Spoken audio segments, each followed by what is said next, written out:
এই কাজ করতে গিয়ে, এই দায়িত্ব পালন করতে গিয়ে কোনো মানুষ যদি মরে যায়, ইসলাম বলেছে তাকে মৃত বলো না, বরং বলো সে শহীদ। সুবহানাল্লাহ। যেমন একটা উদাহরণ দিলে আপনারা বুঝবেন।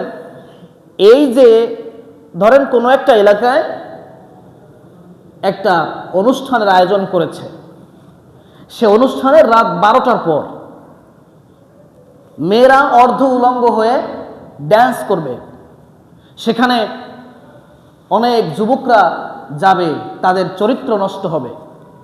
এই চিন্তা করে এলাকার মানুষ ইমাম সাহেবের নেতৃত্বে তারা একটা সিদ্ধান্ত গ্রহণ করলো যে আমরা এই কাজ হতে দিব না। এখন ওই জায়গায় গিয়ে বাধা দেওয়া আমাদের পক্ষে সম্ভব না, তাই আমরা একটা স্মারকলিপি প্রদান করব, প্রশাসনের বরাবর একটা স্মারকলিপি প্রদান করব, তারা যেন এইটা বন্ধ করে দেয়।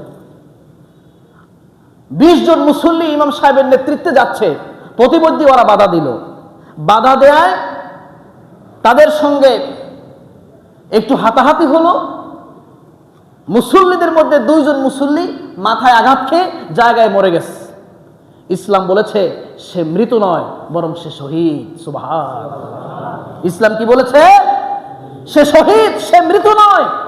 কারণ আল্লাহ রাব্বুল আলামিনের বিধানকে বাস্তবায়ন করার জন্য, নোংরামি যেন আল্লাহর জমিনে না হয় সেটা বন্ধ করার জন্য তারা তৎপর ছিল, কষ্ট করেছে, চেষ্টা করেছে, আর সেই জায়গায় তারা মৃত্যুবরণ করেছে। সুতরাং তাদেরকে মৃত বলো না, বরং তাদেরকে বলো শহীদ। আমি কবরের জগতে তাদেরকে রিজিক দেই, খাবার দেই। বলেন সুবহানাল্লাহ। কেমন দায়িত্ব আপনি চিন্তা করেন। আপনার ঘরে ডাকাত পড়েছে, চোর পড়েছে, সন্ত্রাসীরা হানা দিল। ডাকাত যদি ঘরের মধ্যে যায় আর আপনি যদি আপনার সম্পদ রক্ষা করার জন্য ডাকাতদেরকে বাধা দেন, ডাকাত আপনাকে আঘাত করলো, আপনি মরে গেলেন, এটা হুকমি শহীদ, শহীদের আওতায় পড়ে, হুকুমে পড়ে, ডাইরেক্ট শহীদ না।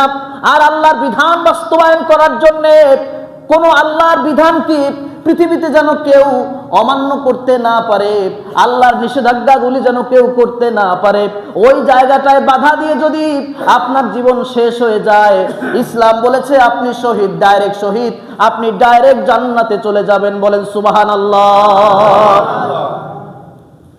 এ হচ্ছে ইসলাম, এ হচ্ছে ইসলাম, এ হচ্ছে দায়িত্ব। এই দায়িত্ব পালন করতে গিয়ে আল্লাহ রাব্বুল আলামিন আমাদেরকে যেন এই দায়িত্বের পথে কবুল করেন। আমরা পড়ছি আমিন। এটা অনেক কঠিন দায়িত্ব।